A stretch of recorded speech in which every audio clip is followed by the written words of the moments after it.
Hi, Marcella. Just to confirm, when do I start? I know I'm speaking for 30 minutes. Is there like a particular? Can you hear me? Yes. All right. Good afternoon, everyone. My name is Taiwo. I'm the business operations manager, and as Marishola mentioned earlier, I have with me my colleague Yomi, the communications lead. Oh, Marishola, you're back, and also Marishola as well, who would be facilitating these events. I'm guessing she's having a network issue. So I'll be sharing the agenda with us so that we can kickstart this event. Marishola, is your network stable now?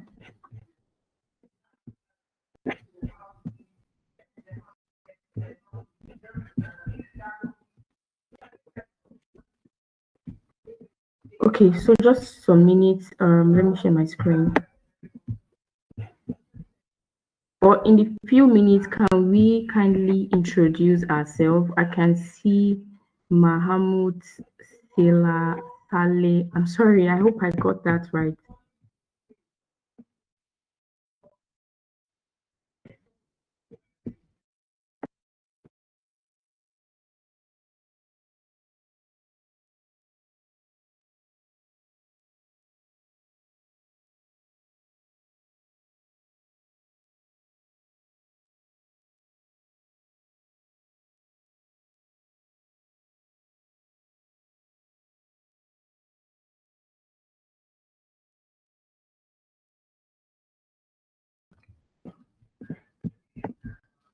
All right.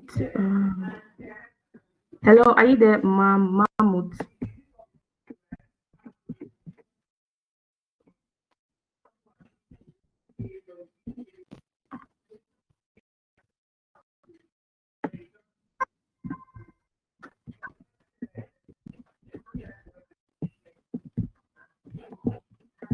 Sorry, started my network and I had to sort that out. And first of all, we'll just basically I'll just majorly be using video and posting so that we will not have this glitch that I have. Basically be starting this meeting by opening and welcoming everybody here. Everybody, you're welcome to Digital Grassroots end of the year virtual event. This year, so many things have happened as an organization and even to our community members. We have had, I hope everybody can hear me.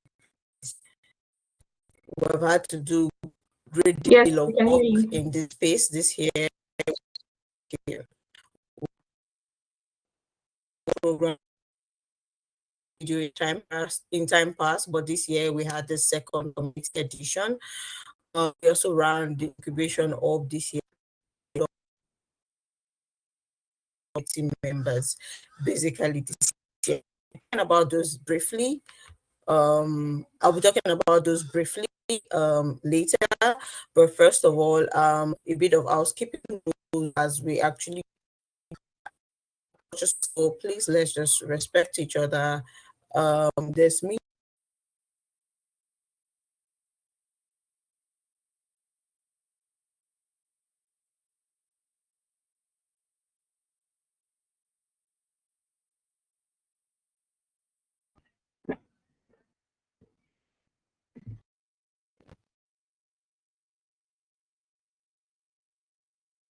We can't hear you, Marishola. Okay, so can we see my screen?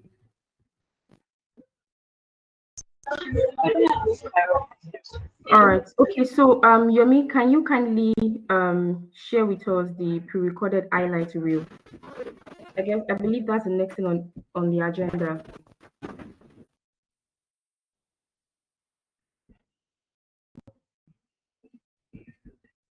Are you there, Yomi?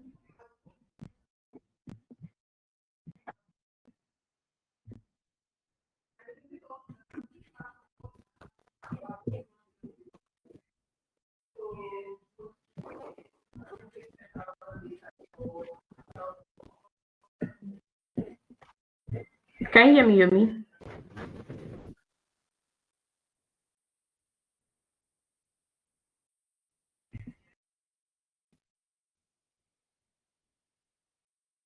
I guess the network is a general issue today.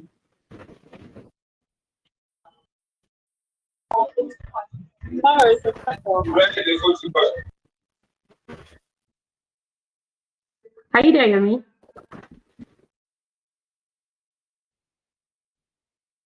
I think it might be your Muse network. I can hear you clearly. Yeah. Okay, so I guess I'll just display it from my hand.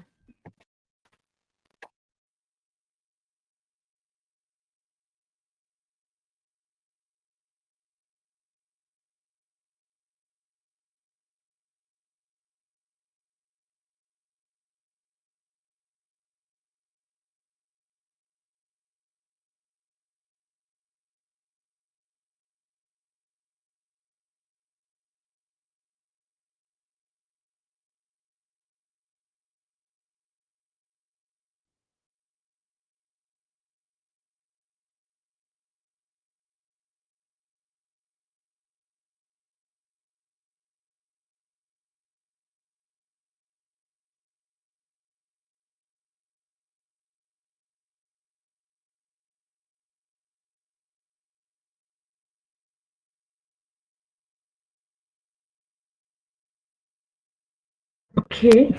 Dolapo, are you there? Yes, I am. All right. Okay. So Yomi is having network Institution and issues. can you hear me, please? Yes, you can hear you, Marishala. Thank you. So the incubation of this was very unique this year for Digital Grassroots because it was an initiative where we had women empowerment, women, girls, and even women-led and owned institution, or underserved grassroots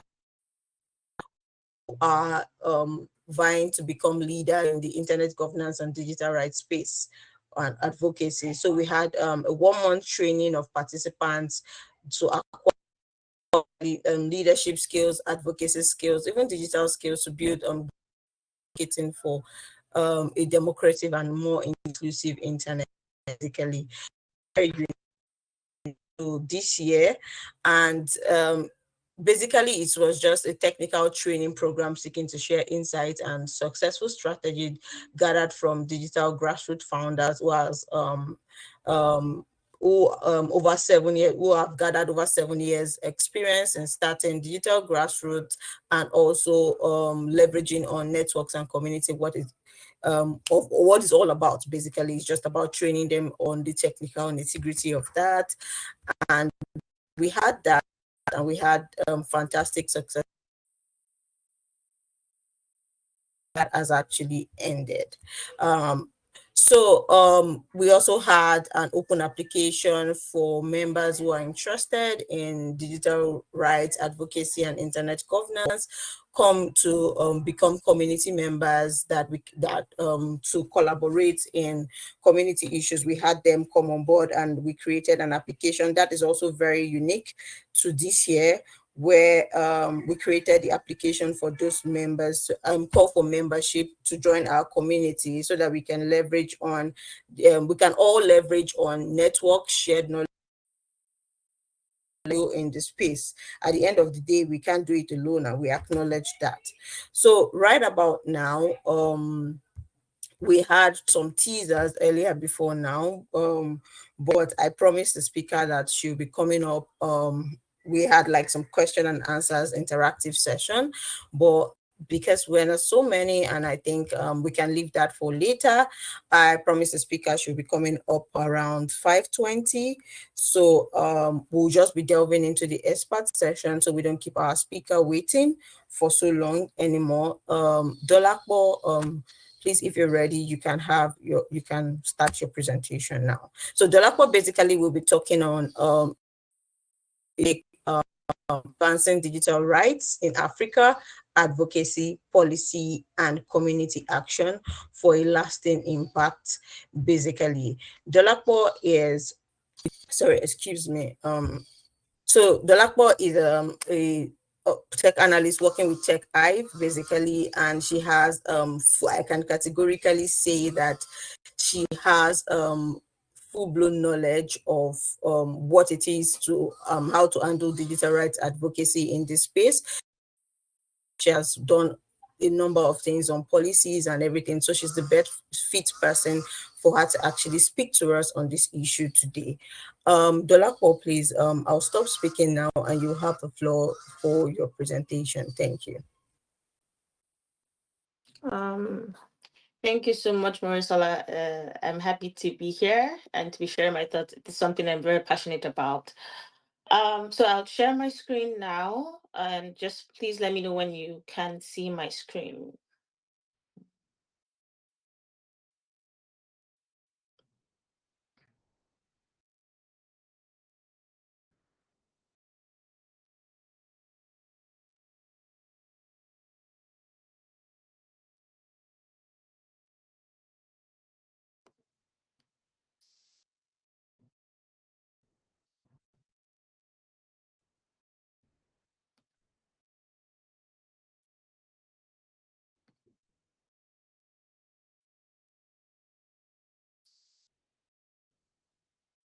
Okay. Can everyone see my screen? Yes, I can see your screen, Dolapo. Okay, thank you. Once again, thank you for having me. As Marisola said, I was speaking on advancing digital rights in Africa, advocacy, policy, and community action for lasting impact. When I received this topic, lasting impact kept ringing in my head because, I mean, for whatever we do, especially with regards to um, digital rights, one thing we need to ensure is that the sustainability, you're doing something.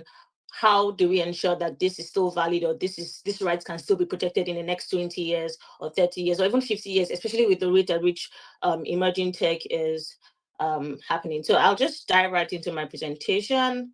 What do I understand by digital rights? Digital rights are the human rights and legal protections that apply to the digital environment. They ensure individuals can access, use, create, and share digital technology, content, and platforms freely and safely while protecting their privacy, data, and freedoms of expression. And I just bringing it home, when you use, for instance, your social media platforms, I'm not sure if we ever really actively think, oh, what sort of rights are protecting us as we use these platforms, right? You think of it in terms of, what if tomorrow I just saw my WhatsApp conversation out in the opening with maybe some private messages, right? And I just saw it on the internet out of nowhere, and it was probably a fault from WhatsApp. You think of, you post something, you post your genuine thoughts and maybe on Twitter, and the next day you see maybe some armed men in front of you, and it's because you aired your thoughts on the internet, right? So there are definitely digital rights, and these are really important, like I said, because they protect us, our use of the internet, either enabling us to share our thoughts, our visions, or even just protecting us from certain abuses, whether it's privacy breaches, whether it's enabling us to share our thoughts, or just protecting us from privacy breaches, as I said. So digital rights are really important to me, and just making it granular, when you literally even just go to your browser, there are rights that do protect you, your use, what you're searching, anything you see on the internet as well, right? Again, and this is not advocating for hate comments or anything or hate speech, but just basically saying that there are rights that protect you every step of the internet. Now, not all organizations are compliant, but the fact that these laws or policies or guidelines are there to protect us is what we're trying to ensure, that they are, these policies are well articulated, they protect our rights accurately, but they also, on the flip side, businesses are also ensuring to do things ethically with technology. And I'll just, so what I did here was to sort of break everything into key components, right? So when you think of digital rights, what comes to your mind? And I'll be taking this step by step, right? And I first started with internet access. I mean, apparently, for I mean, apparently everyone here on this call has some level of internet access. That's why they're able to attend or be in this meeting, right? How great the internet is, I can't say, right? But there are different levels to consider this, right? You first think of people that have no internet access at all. And this is really sad, especially and this is quite evident, or this happens a lot, especially with developing nations, where some areas have no internet connection at all. Some, it's more of even access to having mobile devices in the first place. So some don't even have mobile devices. And then where there are some mobile devices, some of them don't even have internet connection. And this is key and something that should be given a lot of attention, because you can just decide to think of internet access as a privilege, but it's no longer a privilege. Today, many people can access healthcare via internet, which brings us to the right to health, right to life. So a lot of our normal basic rights or fundamental rights are now being tied to things such as internet access, right? The right to be able to communicate, the right to be able to I mean, right to life, right to health, even right to education. You think of COVID and post-COVID and how a lot of students were being taught online, but a lot of other children, especially in rural areas, were being excluded from this privilege because there was no internet access or there was no access to mobile phones, right? So this is something, when we think of internet access, I want us to go beyond just thinking, oh, it's because I know some people still do think of it as a privilege, but it goes beyond privilege now. It's tied to literally everything we do, even accessing credit, being able to send money to Mr. A or Mr. B. It's all tied to internet access now. So it shouldn't be seen as a privilege. It's actually a right, and access, more so access to affordable and equitable access, right? So I mean, what's internet access that has really terrible bandwidth, right? I mean, so these are some of the things to really consider when we think of internet access, and especially because there's still I don't know about how statistics as of maybe the internet shutdowns that happened in the last year, but I know that there were a couple in previous year, which was 2023. I don't know so much about the data from this year. And coming to the next thing I want to speak about, data protection and privacy, the right to control use of personal data, protected from misuse and unauthorized access.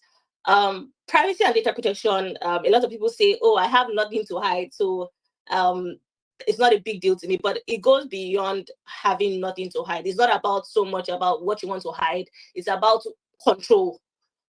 Who do I want to give control over my data? Who should be able to process it? Who should be able to use it? Do I get to say how much, or does the law have a framework that gets to say how much this data can be used? When this data is used, is it used in reference, or is it used in a way that does not breach or harm me as a person, right? So these are some of the things to consider while I'm talking about data protection and privacy. Being able to keep what you want private, being able to say, oh, I want to sort of, to a large extent, manage my digital footprint, have a modicum of control of how much is shared about me, how much is given about me, how much that data is being used to make decisions about me. I'll give an example, and it's in relation to AI. With a lot of the devices, platforms that are being developed now, especially with emerging tech, there's the possibility of automated decision making, right? And while automated decision making is not entirely a bad thing, right, it definitely has its downsides, right? Because if an AI system is inherently has certain biases, right, and certain data is being collected about me, accurate or not, and that data is now being used to make certain decisions about my life or employment or access to financial credit, then there's a problem. And it all ties down to, oh, did I even want this information getting out in the first place? Or is this information accurate? This information or this data that this company or I'm being profiled on, is it accurate? So it's another right that is really, really passionate about and about speaking. Freedom from censorship and discrimination, right to access unbiased and uncensored information. And I mean, this goes a long way with the media. I don't want to go too deep into this, but it's when I think of this, right, it's just things of having access to real information in real time, not being controlled by the media, or the media is sort of not independent, in that it's controlled by a certain maybe arm of the government, and then this then sort of filters the information we get to receive. So I think during instance there was a lot of and I'm very particular with my use of the NTAS example, right? But there were a lot of complaints online that certain they did not really see what was going on, or what was happening was not really being projected to them, right? So this is where this kind of rights come in, right? Do people know and have access to what is happening in real time with regards to how it concerns them, how it affects their lives, their properties, or their day-to-day business? So talking about cybersecurity as well, right to online safety and shielding users from cyber threats. Again, it comes down to what we do on the internet. And I mean, there's a popular saying, especially I think in the privacy space, that says everybody is unhackable till they get hacked. So for me, cybersecurity relates more to doing and implementing the highest technical and organizational measures to ensure that the rights of people are protected. In the I think late 2000s, right, there were a lot of cases and incidents where people's passwords, for instance, were being compromised, right? And it tied back to how these passwords were being stored and kept in the first place by the companies, right? So it was a major issue, and it was something that needed to be fixed as well. So when it comes to cybersecurity, it's something that, again, I haven't particularly done so much in the cybersecurity space, but I mean, everybody here understands how or everybody here can understand how particular this is. And I'll give the most popular example. You log into your bank app, whatever bank you use, and you see that all your money is no longer there. And maybe what happened is someone had sort of intercepted maybe your number and gained access to your money, and now all your money is gone. And I think this is something that I think a lot of people can attest to, that's either happened to someone they know or someone close to them, right? So I mean, it's definitely something that is really important as well. Digital literacy and inclusion, being able to acquire necessary skills to use tech tools and ensure equal access. I sort of spoke a bit about this earlier on when I was talking about having access to affordable and equitable access to the internet as well. Freedom of expression, being able to air your thoughts online, being able to share, whether it's political opinions or just general opinions about what you think or what you feel, and the right not to be censored, or the right for this information to not be used against you or be used to harass you, is definitely also important. Not to spend so much time, I'll talk about the policy challenges affecting digital rights. Lack of harmonized digital frameworks, digital rights framework, and again, this is sometimes even within a country, and then there's one law or one regulation saying one thing, and the other law does not necessarily align with it, and then there's you go to court to try to balance, okay, which regulator should we follow, what principle or what guidelines should we follow. So I think there needs to be a lot of harmony with regards to the regulators in terms of ensuring that digital rights are being protected. I mean, and all stakeholders. I know Marisela spoke about stakeholders earlier. The data protection regulators here coming into focus, the telecoms regulator, telecoms regulator comes into focus here as well. So generally, there are a lot of stakeholders to consider when talking about this. The Consumer Protection Authority as well. There needs to be sort of like harmony in being able to tackle digital rights issues, outdated laws, not addressing emerging tech issues. The problem with this is that more often than not, technology always outpaces the law. And while not such a bad thing, I think regulators also need to be forward thinking to ensure that whenever they're putting out policies or guidelines, they're forward thinking, they're principle focused in such a way that whether it's AI or whether it's just a regular platform, the same principles or ethical guidelines guide these companies or these software products in how they operate. Low level of awareness of digital rights, and this is something that is also particular, especially with regards to developing nations, right? I mean, I think I saw a tweet earlier in the year about how digital rights are, and this was someone's thought anyway. Digital rights is the least of its focus, because I mean, if someone hasn't eaten 3 square meals, getting access to maybe their access to or exercising their data subject rights is not the first thing on their agenda, right? So there's really a low level of awareness with regards to digital rights, being able to exercise these rights. And I mean, I think more often than not, when there's low level of awareness of a certain right, or look, sorry a minute. Okay, when there's low level of awareness with regards to a certain right or policy, then the citizens or people are not really keen on enforcing it, because they don't even know how to enforce it in the first place. And then what then happens is that there's exploitation, or companies are not really keen on compliance as well, because nobody's enforcing it, nobody's looking at it, nobody's exercising these rights. And lastly, limited capacity of regulators, poor enforcement strategies. I mean, it's always easy to say, oh, the regulator hasn't done this, or the regulator has did not do this properly. But more often than not, there's also issue of limited capacity, funding for the regulators, and all of this. So these are definitely issues that affect policy making, or policy implementation as well.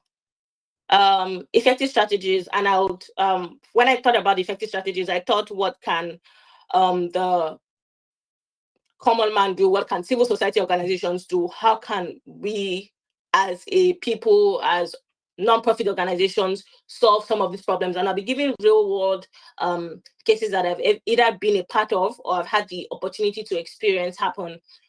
Stakeholder engagement. It's very easy for us to say, oh, the regulator is sitting in one room, but sometimes the regulators are really far from what does happen in the industry, or what is happening in industry. So it's definitely important to have stakeholder engagement in really solving some of these issues, because for every part where there's the regulator perspective, or there's the human rights enforcement perspective, there's also the industry perspective, right? And for us to ensure that things are balanced, right, it can only happen through stakeholder engagements, having a multi-factor or multi-pronged approach to these things, right? And I'll give an example. Sometime in 2022, why am I saying 2000? Very far away, but sometime in 2022, I know that Tech Hive held a policy hackathon, which I was very happy to be proud of. And what they did here was they had done research to show that, deceptive design was a problem in Africa, especially with the use of certain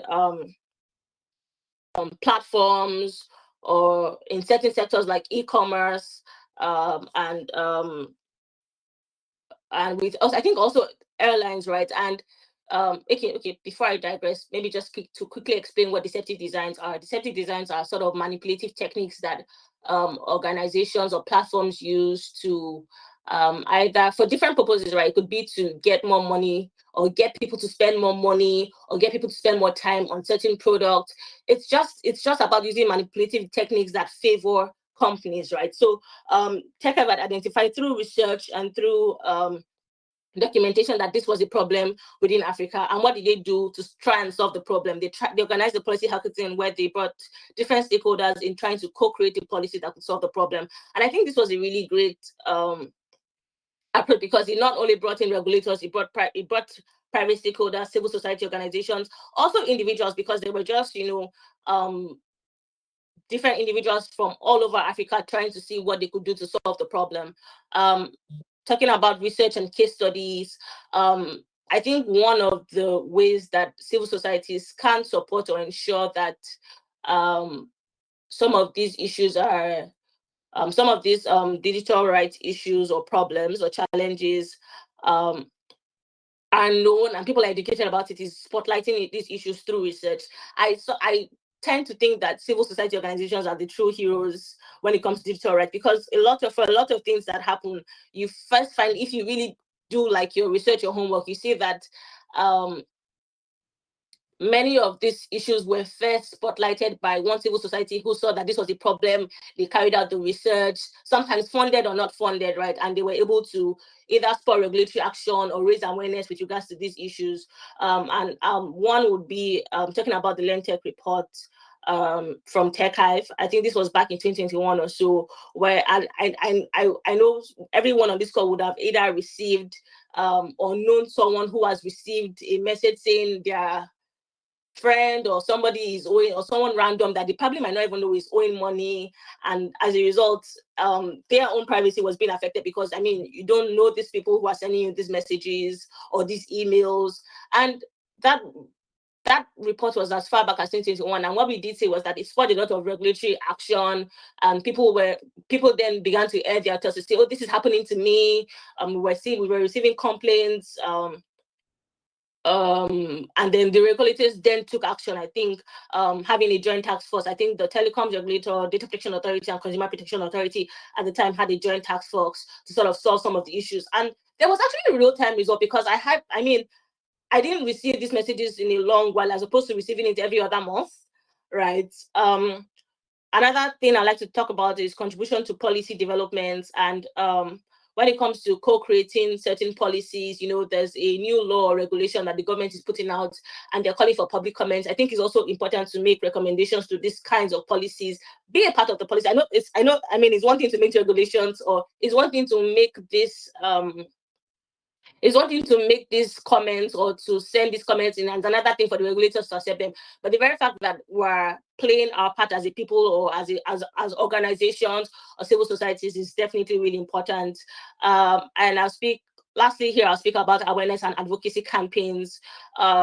In terms of awareness, what can you do as an organization? How much can you do in terms of raising awareness, in terms of training people? The Cyber Smart Woman was a project by Ikigai in 2022 as well, or 2021. Okay, 2022, I think. And what they did here was, across Nigeria, they trained over 250 women on data protection, 250 entrepreneurs, right, female entrepreneurs, on privacy and data protection in order to ensure that their businesses had a higher chance of surviving, and were not really would not easily succumb to maybe privacy breaches or data breaches, or even cybersecurity issues.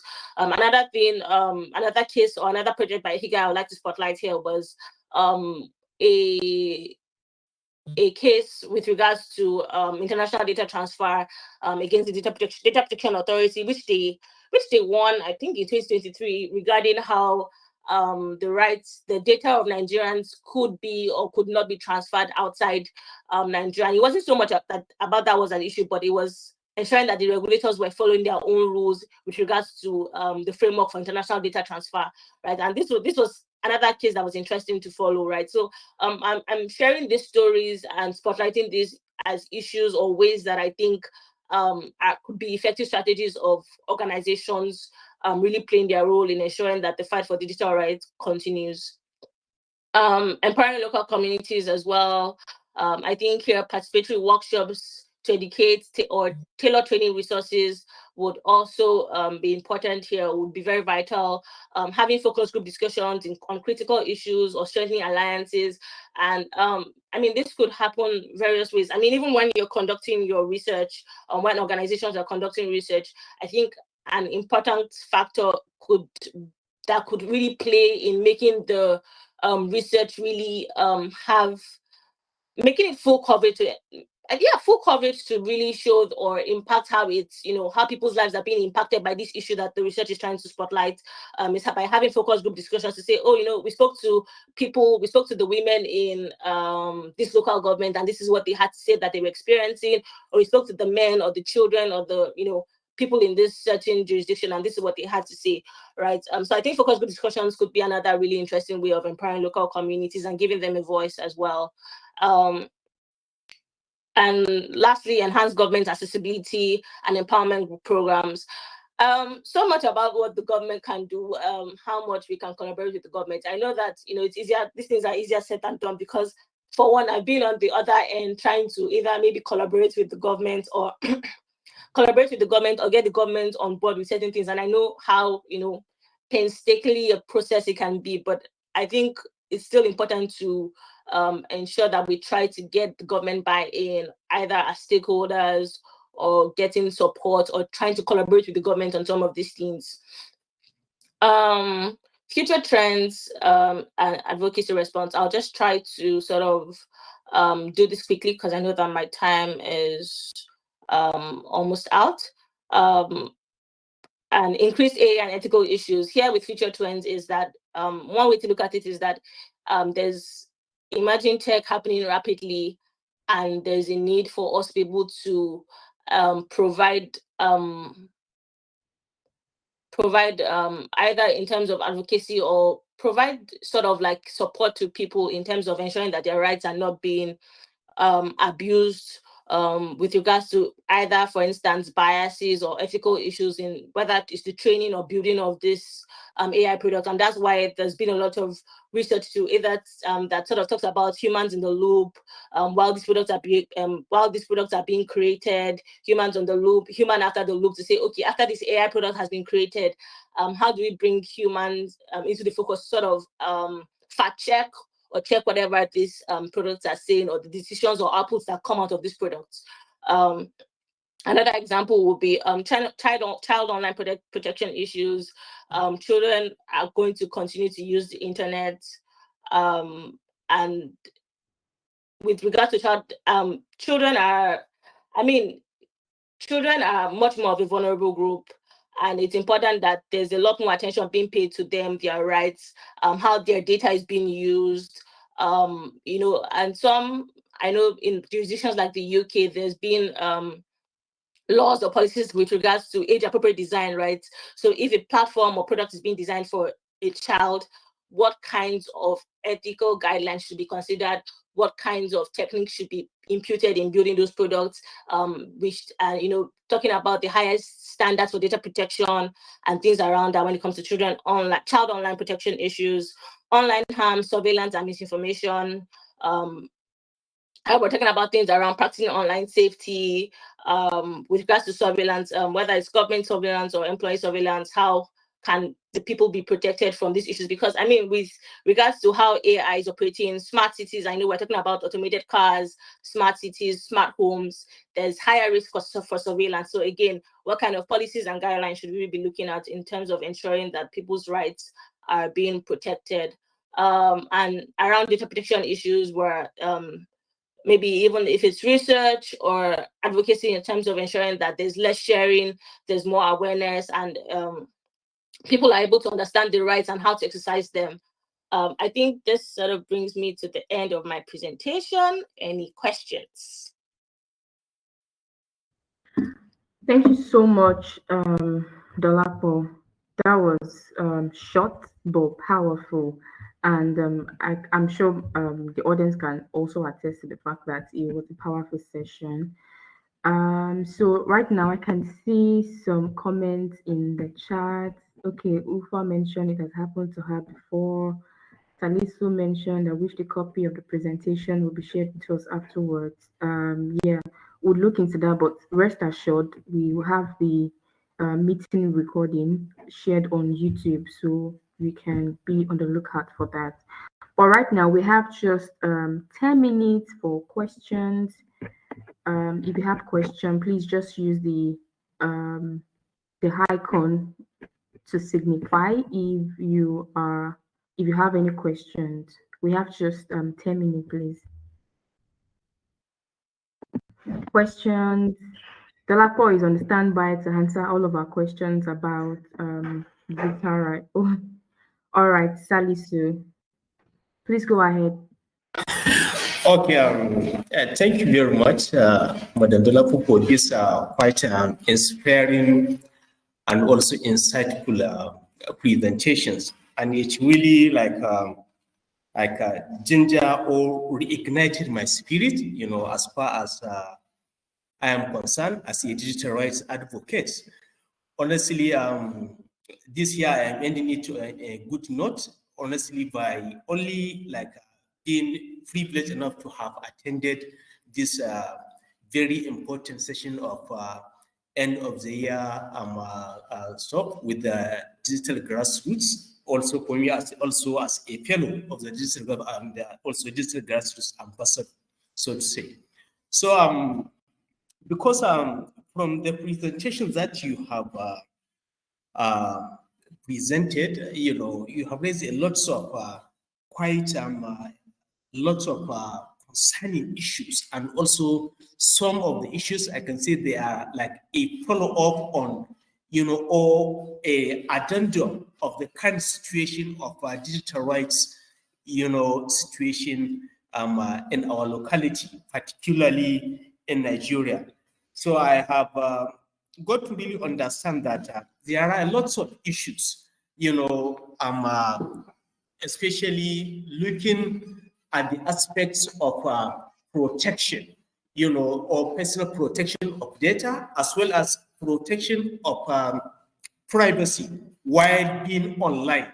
So that one came into my mind that I feel that maybe from your own perspective, I don't know, or really, what kind of new strategies or approach do you think that we as digital rights advocates, we can really employ more in checkmating, the policymakers, especially people within the government, because their own understanding or their own mentality now is that they feel that only what they want to do, or what they are always like very much eager, very committed to do, is try to like reduce or to minimize or to like deal on people's right being online by trying to like formulate or introduce, anti-people's policies that will really marginalize people from like being online. But from your presentation, I have really seen that yes, it is only very much pertinent and a responsibility of the government to make sure that people's, have equal right of access, to the tools and also resources that are online. And like we all know that presently now, almost all our, convention life has been transformed, to more of an online presence, as most of all our activities, are being done online. So from your own perspective, just on this point, what do you think like maybe we can employ so that at least we'll have something as a takeaway that will take it along, towards the new year, at least 2025, and I believe that we will get very much enthused that to have more insight, from you people, like maybe when the need arises. So I think that is the one aspect, and then the last one is about also the issue of data privacy. You have cited a very good example of recent that has happened sometimes in 2021. For me, I have been getting a lot of such kind of messages that people, or someone that I know he has my contact. I will just see that some people, they sent me message that they are owing him money, he's owing them money, he refused to pay, and this, that one has been quite a disheartening and quite disturbing issue. So I think also in that aspect, but even though now we have a data protection commission, which has been like, and also a bill, an act that has been like signed into within this year. So from our own part, I don't know like which kind of a more shade or a more of a light that you would like to hear from you, so that it will be like for us as a booster for us that to carry forward, towards the 2025 year, for us to fight for digital rights as usual. Thank you very much. Okay, thank you so much. I'm not sure if it was Salisu that was speaking, but thank you very much. I think just to quickly answer the question, I would say, and I'll speak from two perspectives on your first question, right? As an individual, what can we do? As civil society organizations, what can we do? From civil society organizations, I think there are many things that can be done. Again, and I think things like research is key here. Having data, having research observatories as well. Privacy Lens is trying to do something around this, being able to spotlight what's currently going on with regards to data protection and privacy across Africa, right? So Privacy Lens is maybe, for instance, that's an observatory you might want to check. Another observation I think is really doing a good job in being able to counter enforcement with regards to data protection and privacy is Data Ulinzi as well. I'll try to share the links to these sites before the call ends. Right. So having whether it's just in terms of research, and they're innovative ways to do this research, right? Research that that have visualizations that when people see them, they really understand. Oh, this is what this organization is saying. This is what they are saying is a problem. This is what they're saying is a possible recommendation as well, right? Because as important as doing the research is also providing recommendations, whether to people or to stakeholders or to even the governments in solving the problem. So I think as civil society organization, one way we can really push forward is research, having observatories, also advocacy, whether you're filing an action or because a lot. And I'll give an example with regard to some of the work that Ikigai has done. I know that Ikigai has filed a couple of cases in court with regards to what they felt like was would amount to privacy breaches or or would they what things they found could really potentially harm the rights of people, right? And I mentioned one earlier. Another case they filed was against the EFCC with regards to an app that the EFCC launched, and they were asking for certain reliefs in terms of how the EFCC should operate the app or use the app, or ensuring that the EFCC at the time had even a privacy notice on the website.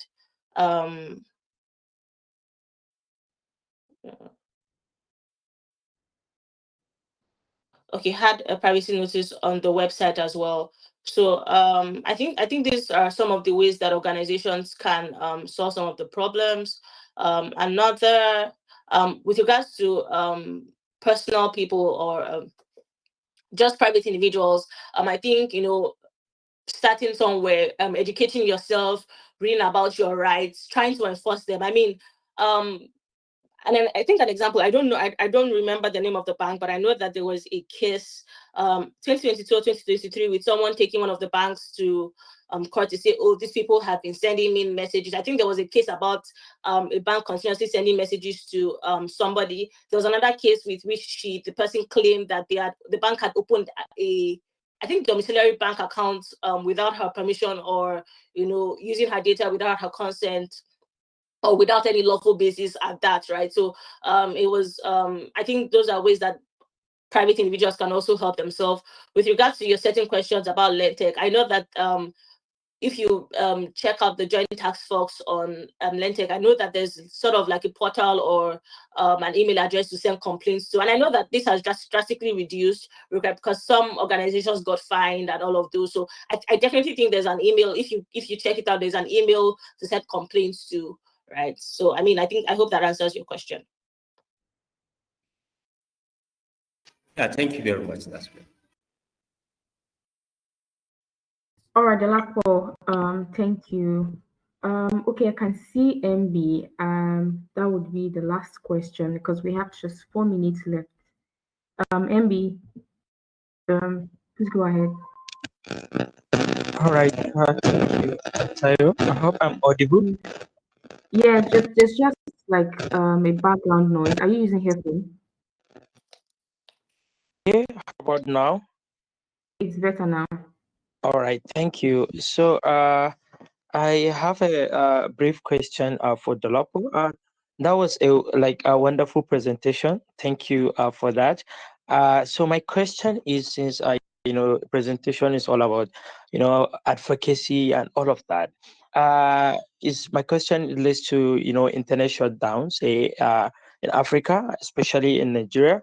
As you know that in 2021 and early 2022, and some other times there were shutdowns in northern Nigeria, like some states in northwest region. The government shut down the internet as a strategy to fight terrorism and banditry. So I've been part of advocacy in this space, and I've conducted a research also about that. But then I realized that these shutdowns are more, executed by state governments, like respectively, not the federal government when it comes to this kind of shutdowns, blanket telecom service shutdowns. But most CSOs in Nigeria, whenever they are advocating, against these shutdowns, even during the period that telecommunication services were shut down in Northwest region, they were all in Abuja or Lagos advocating, organizing forums, programs, talking about how these shutdowns, impact the community, where the state governments are not even aware. They don't even hear, the issues, what happened. They're just here in Abuja advocating for issues that are local. So how do you think CSOs here in Nigeria and of course in other African countries can localize digital rights advocacy to include more, to bring more, to localize it, to bring more state governments are on board? Thank you. Thank you so much. I mean, I'm really happy you raised this point because it's also something that I've, thought about, and I know that, I mean, so and this was what I was speaking with regards to the media and the internet early on in the presentation. I think sometime I'm just sharing a story. So I think sometime in 2022 there was a shutdown in Kaduna, and I wouldn't have known except for the fact that I had a friend in Kaduna at the time who was struggling to communicate with me, and I'm like, but nobody in the internet is talking about this issue. No, I mean, people hardly were even aware that there were internet shutdowns at that particular time in that particular community. I think it later came up as an issue, but again, I think this is where I think having things like research observatory comes in, right? Because first is even being able to know that this issue is happening, right?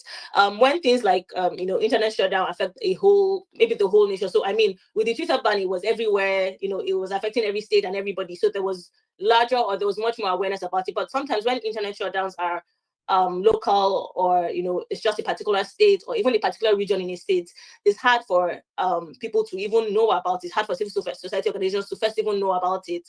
And I think first and foremost, I think there was a time I tried documenting internet shutdowns across the northern region, and I mean, some of my data was just from a Twitter post that I really couldn't verify, or things like that. So I mean, it's definitely difficult to even get the data in the first place, right? And I think these things are not even being documented, which is the first issue for me. Second issue is I definitely agree that there's a lot of advocacy that is not even, that doesn't even get to the grassroots, right? And I think one way of really solving or trying to get solving these issues is collaboration, right? Whether if it's the civil society in, for instance, Lagos, Abuja, that has a louder voice, collaborating with an indigenous civil society, or sort of being able to rally around and get grassroots people or people in that localization to speak up, or I think just generally collaborating with them, stakeholders in those regions, and how it affects them, getting those real-time information, taking this advocacy to state governments, filing the actions against state governments. I think this will definitely go a long way. So I think for me, in solving this kind of issues, is first documenting the process, and then collaboration.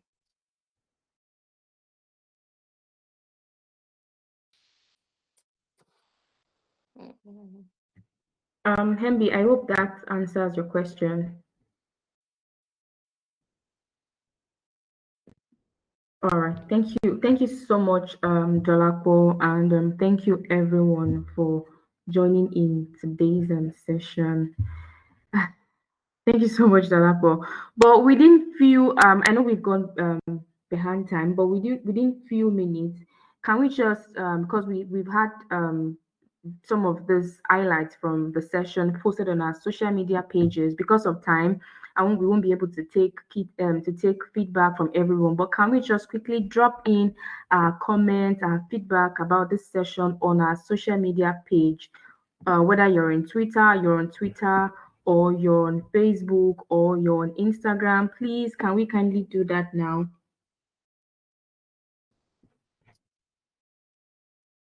I will just drop in links to our social media pages. So let's just drop in our comments, our comments or feedback regarding this session. Just within few minutes.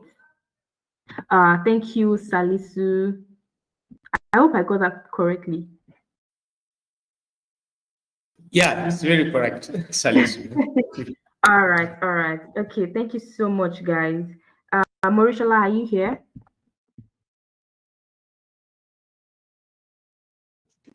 Yeah, I'm back here. All right, okay. All right, thank you, Daniel. All right, Morishola, do you have any thing to say before we take the closing remark?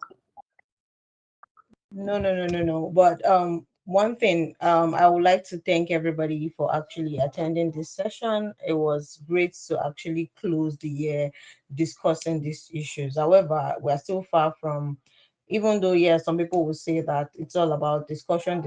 Yes, at our communities and our different level of advocacy, I think these are issues that we have to keep burning.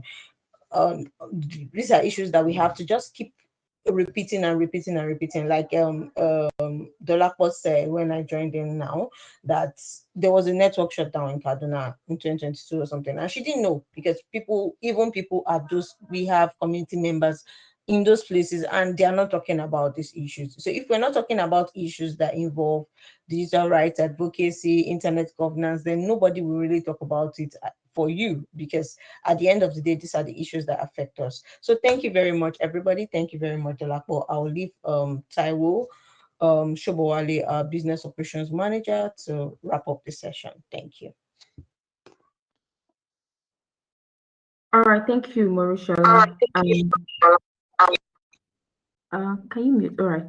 Thank you so much. Thank you once again, Dolapo, for joining in today's session.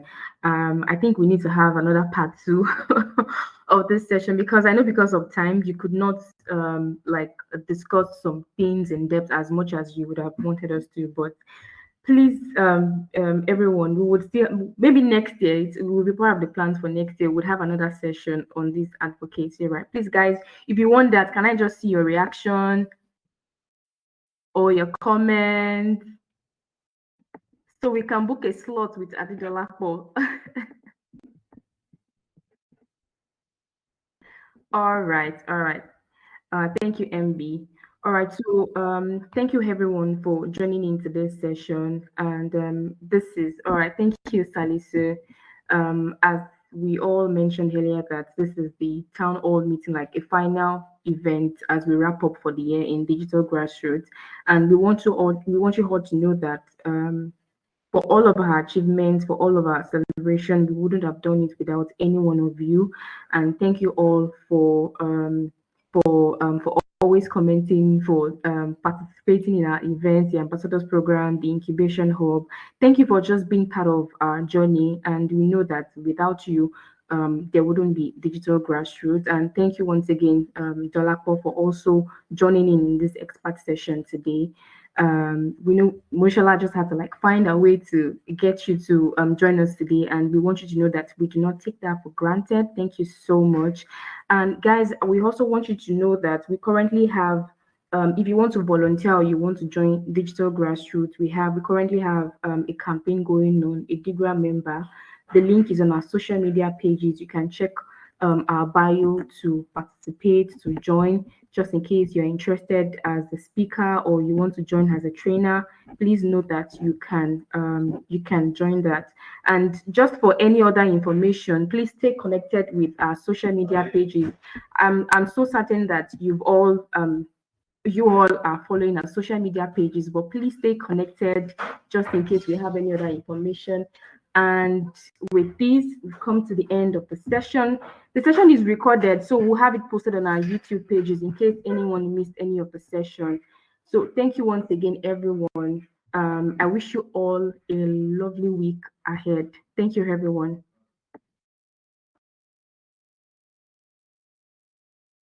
All right, bye, Dolapo. Bye, everyone. Okay, thank you. Bye bye. Thank you so much. Bye.